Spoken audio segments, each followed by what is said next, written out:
Fifth এপিসোডের শুরুতে আমরা দেখি সঞ্জয় সোলকে বাড়িতে নিয়ে যাচ্ছে আর তখন সোল ওকে জিজ্ঞাসা করতে লাগে তুমি কি করে জানলে যে আমি ওখানে আছি। সঞ্জয় উত্তর দেয় তুমি যখন বাসে করে যাচ্ছিলে তখন আমি তোমাকে দেখে নিয়েছিলাম, তাছাড়া তুমি যেখানে সেখানে কি করে ঘুমোতে পারো। এতে সোল বলে আমার ভুল হয়ে গেছে আর আমি এরপর থেকে এ বিষয়ে খেয়াল রাখবো। তাছাড়া আমি এখনো এটাই বুঝতে পারছি না যে আমরা তো প্রতিবেশী, তাহলে এতদিন আমাদের কেন দেখা হয়নি। এতে সঞ্জয় বলে আমাদের আগেও দেখা হয়েছিল কিন্তু তখন তুমি আমাকে ভুল করে কুরিয়ার বয় ভেবেছিলে। দেন সোলোকে বলতে লাগে তুমি কি জানো আমাদের একটা ডিভিডি রেন্টাল শপ আছে আর তুমি কি কখনো সেখানে ডিভিডি রেন্টে নিতে গিয়েছিলে। আর ওর এমন কথা শুনে সঞ্জয়ের সেদিনের ঘটনার কথা মনে পড়ে যায়, ফলে ও এবার ঘুমানোর অ্যাক্টিং করতে লাগে। এরপর ওরা বাড়িতে ফিরে আসে আর এখানে সোলোকে গুড বাই বলে বাড়ির ভেতরে ঢুকে যায় আর বলতে লাগে টিনেজ লাইফে আমার এত মেমোরি ছিল আর সেসব আমার কিছুই মনে ছিল না। আর আমি আর সঞ্জয় একই বাতাসে নিঃশ্বাস নিয়েছি, এমনকি একই রাস্তাতে হেঁটেছি আর ও আমার জীবনও বাঁচিয়েছিল।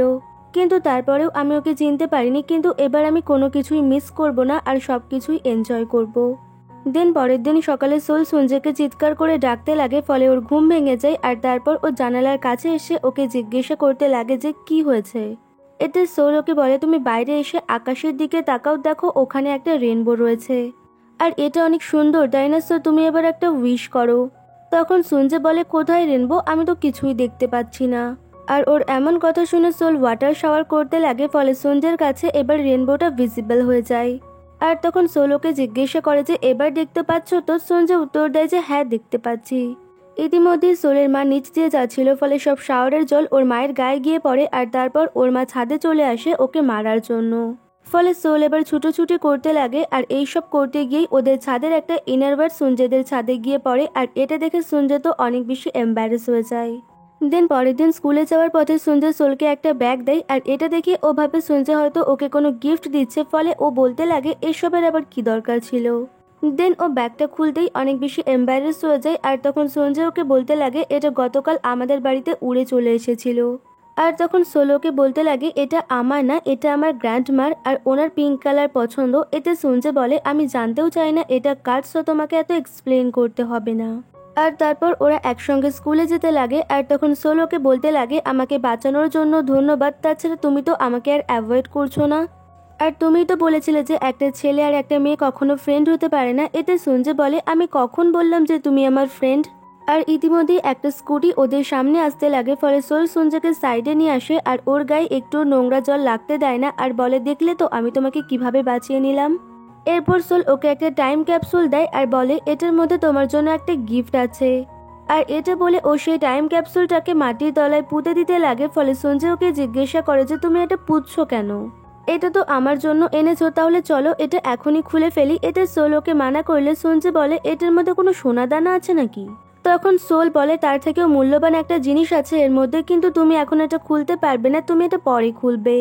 এতে সঞ্জয় জিজ্ঞাসা করে যে কবে খুলবো। সোল উত্তর দেয় 2023 সালে। দিন সঞ্জয়কে বলতে লাগে 2023 সালে 1 জানুয়ারি রাত 12টায় আমরা এখানে এসে দেখা করব আর এটা একসাথে খুলবো। এতে সঞ্জয় জিজ্ঞাসা করে কেন, ওই দিনই কেন খুলবো। আর তখন সোলের মনে পড়ে যায় যে সঞ্জয় ফিউচারে ওই দিনই সুইসাইড করেছিল। আর এটা ভেবেই ও মনে মনে বলতে লাগে এটাই একমাত্র উপায় যেভাবে কিনা আমি তোমার ভাগ্য পরিবর্তন করতে পারবো। দেন সঞ্জয়কে বলে ওই দিনটা অনেক বেশি স্পেশাল আর সেদিন যদি তুমি এই গিফটটা খোলো তাহলে এই গিফটটা আরো বেশি মূল্যবান হয়ে উঠবে। আর তার আগে কিন্তু এটা একদমই দেখবে না। তখন সঞ্জয় বলে তুমি এমন ভাব করছো যেন আমাদের আর কখনো দেখাই হবে না। এতে সোল বলে ফিউচারের কথা কেই বা বলতে পারে আর এমনটা হতেও তো পারে যে তোমার সঙ্গে আমার আর কোনো যোগাযোগ থাকলো না। সো প্লিজ তুমি ওই দিন আমার সঙ্গে এসে দেখা করো আর এটাই ভেবে নিও যে তুমি তোমার একটা পুরনো ফ্রেন্ডের সঙ্গে রিইউনিয়নে দেখা করতে যাচ্ছ। আর ফ্রেন্ড শুনে সঞ্জয়ের রাগ হয়ে যায় আর ও বলতে লাগে তুমি আমার কোনো ফ্রেন্ড না, আর এসব বলে ও চলে যেতে লাগে।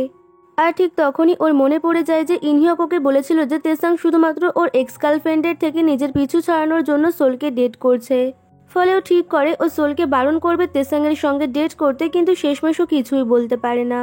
আর তারপর ওরা একসাথে স্কুলে আসলে সোল খেয়াল করে যে ও টাই পরে আসতে ভুলে গেছে, ফলে সঞ্জয় এখানে ও টাইটা ওকে পরিয়ে দেয় আর বলে আমি অ্যাথলেট ছিলাম, সো আমাকে স্যার কিছুই বলবে না। আর এদিকে তেসাং ওদের এমন অবস্থায় দেখে নেয়।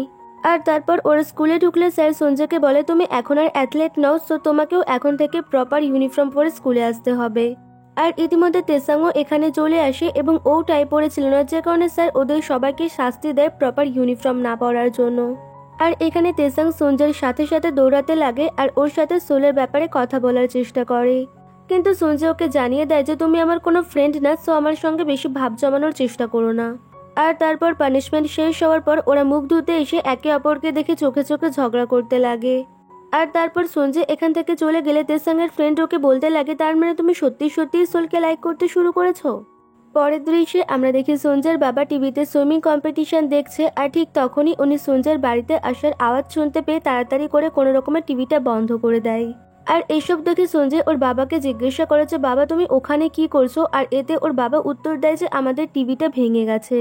আর এদিকে সোলদের বাড়িতেও সবাই সুইমিং কম্পিটিশন দেখছিল, আর এসব দেখতে দেখতে সোলের মনে হয় যে সঞ্জয় যদি এইসব দেখতে পায় তাহলে ও অনেক কষ্ট পাবে। আর এটা ভেবেই ও সঞ্জয়কে মেসেজ করে জিজ্ঞাসা করে যে তুমি কি কাল ফ্রি আছো। আর সঞ্জয় তো ওর এমন মেসেজ পেয়ে অনেক বেশি খুশি হয়ে যায়। দেন পরের দিন সঞ্জয় বাড়ির বাইরে এলে দেখে যে সোল ওর জন্য অপেক্ষা করছে, আর ও এতে অনেক খুশি হয়। আর তখন সোল ওকে বলতে লাগে চলো আমরা একসাথে মুভি দেখে আসি। আর তারপর ওরা যখন রাস্তা দিয়ে যাচ্ছিল তখন সোল দেখতে পাই একটা টিভিতে সুইমিং কম্পিটিশন দেখানো হচ্ছে, আর এটা যাতে সঞ্জয়ের চোখে না পড়ে সেই কারণে ও সঞ্জয়কে ফালতু ফালতু জোক শোনায় আর নিজেই হাসে। আর তারপর ওকে টেনে ধরে বাস স্ট্যান্ডে নিয়ে আসে। আর এখানেও একটা স্ক্রিনে সুইমিং কম্পিটিশন চলছিল, যে কারণে ও সঞ্জয়ের মুখ নিচের দিকে ঘুরিয়ে নেয় আর ওকে বলতে লাগে দেখো আমি কি সুন্দর আমার চোখ এদিক ওদিক ঘোরাতে পারি। আর এইসব দেখে সঞ্জয়ের তো হাসি পেয়ে যায়। দেন ওরা বাসে উঠে মুভি দেখতে যেতে থাকলে তখন সেখানে রেডিওতেও সুইমিংয়ের নিউজ শোনানো হচ্ছিল, আর এইসব শুনে সোল সঞ্জয়ের কানে একটা হেডফোন পরিয়ে দেয় যাতে ও রেডিও নিউজ শুনতে না পায়। আর এতে সঞ্জয় স্মাইল করতে লাগে। আর তারপর ওরা মুভি দেখতে এলে হঠাৎ করেই ফায়ার অ্যালার্ম বেজে ওঠে এবং সবাই তাড়াহুড়ো করে বাইরে বেরিয়ে যায়। আর সোল এখানে বাইরে বেরিয়ে আসলে দেখে যে এখানে সবাই সুইমিং কম্পিটিশন দেখছে আর সাথে সঞ্জয়ও। তো সুইমিং কম্পিটিশনে কোরিয়া গোল্ড মেডেল জিতে গেলে সবাই অনেক খুশি হয় আর সঞ্জয়ও এতে অনেক খুশি হয়। আর এইসব দেখে সোল ভয় পেয়ে যায় যে এবার হয়তো সঞ্জয় অনেক কষ্ট পাবে, কিন্তু এমনটা কিছুই হয় না, বরং সঞ্জয় ওকে বলতে লাগে তুমি আমাকে এই কারণে আজকে মুভি দেখতে নিয়ে এসেছিলে যাতে আমি সুইমিং কম্পিটিশন না দেখতে পারি। তাছাড়া তোমার আর বাবার হয়েছেটা কি, আর আমি সুইমিং করতে পারছি না দেখে যে আমি দুঃখ পাবো এরকম কিছুই না, বরং কোরিয়া জিতে যাওয়াতে আমি অনেক খুশি হয়েছি। আর এসব শুনে সোলও অনেক খুশি হয়ে যায়। পরের দৃশ্যে আমরা দেখি এদের দুজনের দেখা হয়, আর এখানে হিয়ঞ্জোর ওপরে একটা সাইকেল উঠে যেতে দেখে ইমগিয়ম ওকে বাঁচিয়ে নেয়। আর ওর এমন আচরণে হিয়ঞ্জোর তো হার্টবিট বেড়ে যায়। এদিকে এরা যখন বাড়িতে ফিরে যাচ্ছিল তখন সোল সঞ্জয়কে জানায় যে আমি আগে মুভি ডাইরেক্টর হতে চাইতাম, কিন্তু এখন আমার একটাই ইচ্ছে যে আমি যাতে আমার হেলদি লেগস নিয়ে কলেজে যেতে পারি। আর তখন সঞ্জয় ওকে বলে আমি ফিজিক্যাল এডুকেশন নিয়ে স্টাডি করতে চাই। আর এতে সোল ওকে বলে আচ্ছা ঠিক আছে আমি তোমাকে স্টাডিতে হেল্প করব। ইতিমধ্যে সোল খেয়াল করে যে ওর মা একটা লোকের গাড়ি থেকে নামছে, আর এটা দেখেই ও সঞ্জয়কে নিয়ে লুকিয়ে পড়ে যাতে ওর মা ওদের দেখতে না পায়। আর তারপরেই ওদের সামনে থাকা গাড়িটা সেখান থেকে চলে যেতে লাগে, ফলে সোল সেখানে থাকা একটা পোলে ঝুলে পড়ে আর তার নিচে সঞ্জয় দাঁড়িয়ে থাকে। দেন সোল ওকে জিজ্ঞাসা করে যে আমার মা কি চলে গেছে। সঞ্জয় উত্তর দেয় যে হ্যাঁ। আর এই কথা শোনা মাত্র সোল সঞ্জয়ের মাথায় ভুল করে পা রেখে দেয়, আর এতে ও অনেক বেশি এম্বারেসও হয়ে যায়। এরপর আমরা সঞ্জয়ের বাবাকে দেখতে পাই, যিনি কিনা একটা ছোট ডিভাইসে সুইমিং কম্পিটিশন দেখছিল আর চিৎকার করছিল। আর ঠিক তখনই সঞ্জয় সেখানে চলে আসে। আর এটা দেখেই ওর বাবা সেই ডিভাইসটা লুকিয়ে নিলে সঞ্জয় ওর বাবাকে বলে আমার সামনে এসব না করে সরাসরি টিভিতে কম্পিটিশনটা দেখলেই তো পারো। এতে ওর বাবা বলে কই আমি তো কিছুই দেখছিলাম না। তখন সঞ্জয় উত্তর দেয় আমি সব জানি, সো আমার সামনে অ্যাক্টিং করতে হবে না। আর এসব বলে ও টিভিটা চালিয়ে দেয় আর বলে আমি এখন ঠিক আছি, সো আমার সামনে এরকম আচরণ করা বন্ধ করো। পরের দৃশ্যে আমরা দেখি সোল বাড়িতে রয়েছে, আর এখানে ওর ভাই ওকে জানায় যে পুলিশ অফিস থেকে তোমার জন্য কল এসেছিল। দেন ও পুলিশ স্টেশনে আসলে পুলিশ অফিসার ওকে ওর পার্স ফেরত দিয়ে বলে আমরা শুধুমাত্র এটাই খুঁজে পেয়েছি আর তোমার ফোনটা পাইনি। আর সোল এই কথা শোনা মাত্রই সেখানে থাকা একটা ফোন থেকে ওর নাম্বারে কল করে, আর সেই কলটা কেউ রিসিভও করে, কিন্তু কেউ কোনো কথা না বলে কলটা কাট করে দেয়। আর তারপর সোল সেই ব্রিজে চলে যায় যেখান থেকে কিনা ও পড়ে গিয়েছিল। আর এখানে এসে ও জানতে পারে যে এখানে একটা ডেড বডি পাওয়া গিয়েছে, আর কেউ সেই ডেড বডিটাকে পুঁতে রেখেছিল। আর এসব জানতে পেরে সোল অনেক বেশি অবাক হয়। আর ঠিক তখনই ও একটা চাবির রিংয়ের শব্দ শুনতে পায়, আর এই শব্দটা শোনা মাত্রই ওর ফিউচারের অস্পষ্ট কিছু স্মৃতি মনে পড়তে লাগে। আর তারপর আমরা সেই ট্যাক্সি ড্রাইভারটাকেও দেখতে পাই যার চাবির রিং থেকে শব্দ হচ্ছিল। আর এখানে ওনার হাতে আমরা একটা মোবাইল দেখতে পাই যেটার ওয়ালপেপারে কিনা সোলের ফটো লাগানো ছিল। পরের দৃশ্যে আমরা দেখি সোল ওর মায়ের সঙ্গে বাজারে এসেছে আর এখানে এসে ও ওর মাকে বলতে লাগে যে মা তোমার চেনা জানা যদি ভালো কেউ থেকে থাকে তাহলে তুমি তাকে ডেট তো করতে পারো। আর এর উত্তরে ওর মা ওকে জানায় যে তুমি সব কি ফালতু বকবক করছো। আর এদিকে একটা শপে সবাই মিলে ওয়েট লিফটিং এর কম্পিটিশন দেখছিল আর এখানে ইমগুম আর সঞ্জয় দুজনেই উপস্থিত ছিল। আর এখানে কোরিয়া আবারও জিতে গেলে সবাই আনন্দে চিৎকার করে ওঠে আর তখনই হঠাৎ করে ইমগুমের মনে পড়ে যায় যে ও সঞ্জয়কে কোথাও একটা দেখেছে। ফলে ও এবার সঞ্জয়কে বলতে লাগে তুমিই সেই ছেলে তাই না যে আমার বোনকে অনেক নেশা করিয়ে দিয়েছিলে। আর তারপর ও সঞ্জয়কে বাইরে নিয়ে আসে আর ওকে উঠবস করাতে লাগে আর বলতে লাগে তুমি কি আমার বোনের বয়ফ্রেন্ড। আর এর উত্তরে সঞ্জয় ওকে জানায় যে না এখনো অবধি হয়ে উঠিনি। তখন ইমগিম ওকে জিজ্ঞাসা করে যে তাহলে আমার বোনের বয়ফ্রেন্ডকে, আর এর উত্তরে সঞ্জয় ওকে জানায় যে অন্য কেউ। আর ওর এই কথা শোনা মাত্রই ইমগিম ভাবতে লাগে যে তার মানে তেসাঙ্গি হয়তো সোলের বয়ফ্রেন্ড, কারণ ওই সোলের সঙ্গে ওদের বাড়িতে এসেছিল সেদিন যেদিন কিনা ওদের বাড়িতে আগুন লেগে গিয়েছিল। আর এসব ভেবেই ও তেসাঙ্গের সম্পর্কে প্রশংসা করতে লাগে। আর তখন সঞ্জয় ওকে জানায় যে তোমার চয়েস একদমই খারাপ। আর ওর এমন কথা শুনে ইমগিম সঞ্জয়ের ওপরে আরোই রেগে যায় আর ওকে শাস্তি দেওয়ার চেষ্টা করতে লাগে। আর ঠিক তখনই সোল সেখানে চলে আসে আর ওর ভাইকে বকাঝকা করতে লাগে আর ওকে বলতে লাগে তোমার সাহস কি করে হয় ওকে কিছু বলার। আর ইতিমধ্যেই ওদের মা সেখানে চলে আসে এবং ওদেরকে টানতে টানতে এখান থেকে নিয়ে চলে যায়। পরের দৃশ্যে আমরা সঞ্জয়কে ওর বাড়িতে দেখতে পাই আর এখানে ওর তেসাঙ্গের প্রোফাইল সার্চ করে বলতে লাগে যে এ তো মোটেও হ্যান্ডসাম না, এর থেকে তো আমি বেশি হ্যান্ডসাম। আর তারপর ও দেখবো না করেও তেসাঙ্গের প্রোফাইলটা ওপেন করে ফেলে। আর ঠিক তখনই একটা নোটিফিকেশন আসে যে তুমি ওর 1,00,000তম ভিজিটার। আর ইতিমধ্যে তেসাঙ্গ ওকে একটা স্টিকার পাঠায় আর বলে ধন্যবাদ আমার প্রোফাইল ভিজিট করার জন্য। আর এইসব দেখে সঞ্জয় তো অনেক বেশি এম্বারেসিং হয়ে যায়। অন্যদিকে তেসাং সাইবার ক্যাফে বসে ইন্টারনেট চালাচ্ছিল আর এখানে তো সব মেয়েরা ওকে দেখে অনেক বেশি গসিপ করছিল। আর তেসাং সেসব দিকে পাত্তা না দিয়ে সোলকে কল করে, কিন্তু সোলের ফোন তো সুইচ অফ দেখায়। এদিকে ইনহিয়ক ওদের ব্যান্ডের কনসার্টের জন্য প্র্যাকটিস করছিল আর এখানে ও তেসাংকে কল করে জিজ্ঞাসা করে যে তুমি কখন আসবে। আর এর উত্তরে তেসাং ওকে জানায় যে আমি আজকে যেতে পারবো না। আর এতে তো ইনহিয়কের অনেক বেশি রাগ হয়ে যায়। ফলে ও ব্যান্ডের বাকি মেম্বারদের বলতে লাগে যে আমরা তেসাংকে ছাড়াই প্র্যাকটিস করতে পারবো। আর এটা বলে ও অন্য আরেকজনকে গান করতে বলে। আর তারপর সেই ছেলেটা এতটাই বাজে গান করে যেটা দেখে ইনহিয়কের রাগ হয়ে যায়। আর তারপর ও সেই ছেলেটাকে বলতে লাগে যে তুমি বাদ দাও, তোমাকে আর গান গাইতে হবে না। তাছাড়া আমি ভাবছি আমি সঞ্জয়কে বলবো আমাদের ব্যান্ড জয়েন করার কথা। এরপর আমরা সোলদের বাড়ির দৃশ্য দেখতে পাই আর আজকে ওর বাবার বাৎসরিক কাজ হচ্ছিল। আর এখানে সোল ওর বাবাকে উদ্দেশ্য করে বলতে লাগে যে আমি আমাকে আর সোলকে বাঁচাতে চাই, সো প্লিজ তুমি আমাকে হেল্প করো। এরপর আমরা দেখি সোল ওর বাড়ি থেকে একটা সাইকেল বের করছে সাইকেল চালানো শিখবে বলে। দেন আমাদের ফ্ল্যাশব্যাকের একটা কাহিনী দেখানো হয় যেখানে আমরা দেখি এরা দুজনে একসাথে বসে রয়েছে। আর এখানে সোল সঞ্জয়কে বলতে লাগে যে আমি একবার সাইকেল চালানো শিখছিলাম আমার বাবার সঙ্গে, কিন্তু তখন আমি এতটাই ভয় পেয়ে গিয়েছিলাম যে আমি আর সাইকেল চালানো শিখতে পারিনি। তাছাড়া আমার অনেক ইচ্ছে ছিল আমি সাইকেল চালানো শিখে আমার বাবাকে দেখাবো, কিন্তু এখন তো সেটা আর সম্ভব না। এতে সঞ্জয় ওকে বলে কে বলেছে সম্ভব না, তুমি সাইকেল চালানো শেখো আর এই সব কিছু তোমার বাবা ওপর থেকে ঠিকই দেখবেন। দেন আমরা বর্তমান সময়ে ফিরে আসি আর দেখি সোল একা একাই সাইকেল চালানো শিখছে, কিন্তু কিছুতেই সাইকেল চালাতে পারছে না। আর ঠিক তখনই সঞ্জয় সেখানে চলে আসে আর ওকে জিজ্ঞাসা করতে লাগে যে আমি কি তোমাকে হেল্প করব। আর এটা বলে ও ওর সাইকেলের সিটটা নিচু করে দেয় যাতে ওর সাইকেল চালাতে সুবিধা হয়। এরপর আমরা দেখি সঞ্জয় সোলকে সাইকেল চালানো শেখাচ্ছে, কিন্তু সোল কিছুতেই সাইকেল চালাতে পারছে না। আর এই কারণে সঞ্জয় ওর প্রতি অনেক বেশি ফ্রাস্ট্রেটেড হয়ে গিয়ে ওকে বকাঝকা করতে লাগে। আর তখন সোলও রেগে যায় আর ওকে বলতে লাগে যে আমি তোমার কাছে একদমই সাইকেল চালানো শিখবো না, তুমি শুধু আমাকে বকাঝকাই করে যাচ্ছ আর তুমি একদমই শেখাতে পারো না। এতে সঞ্জয় ওকে বলে আচ্ছা ঠিক আছে, আমি আর কখনো তোমাকে বকবো না, চলো আমি তোমাকে আবারও সাইকেল চালানো শেখাচ্ছি। আর এভাবেই অনেকক্ষণ প্র্যাকটিস করানোর পর সোল ফাইনালি সাইকেল চালানো শিখে যায় এবং এতেও অনেক বেশি খুশি হয়। দেন পরের দিন আমরা দেখি সোল আর হিউনজো মিলে রিডিং রুমে এসেছে বই পড়ার জন্য, কিন্তু হিউনজো এখানে একদমই পড়াতে মন বসাতে পারছিল না। ওর বারে বারে শুধু ইমগিউমের কথাই মনে পড়ছিল, যে কারণে ও সোলকে নিয়ে বাইরে বেরিয়ে আসে। আর বাইরে আসা মাত্রই ওদের সঙ্গে তেসাংয়ের দেখা হয়ে যায়। আর এখানে তেসাং সোলকে বলতে লাগে যে হাই গার্লফ্রেন্ড। অন্যদিকে সঞ্জয় ইনহিয়কের সঙ্গে শপিং করতে এসেছিল আর এখানে এসে ও একটা জ্যাকেট দেখে সেই জ্যাকেটটাকে তেসাংয়ের সঙ্গে ইমাজিন করতে লাগে। আর এটা ভেবেই ও বলে বসে যে এটাই আমায় লাগবে, এটা পরেই আমি সব থেকে বেশি কুল লাগবো। এদিকে এরাও এই শপিং মলে আসে আর এখানে তেসাং সোলকে জিজ্ঞাসা করতে লাগে যে তুমি কি আমার জন্য এখানে এসেছো। সোল উত্তর দেয় মোটেও না, আমি শুধুমাত্র আমার ফ্রেন্ডের রিকোয়েস্টে এখানে এসেছি, তোমার জন্য নয়।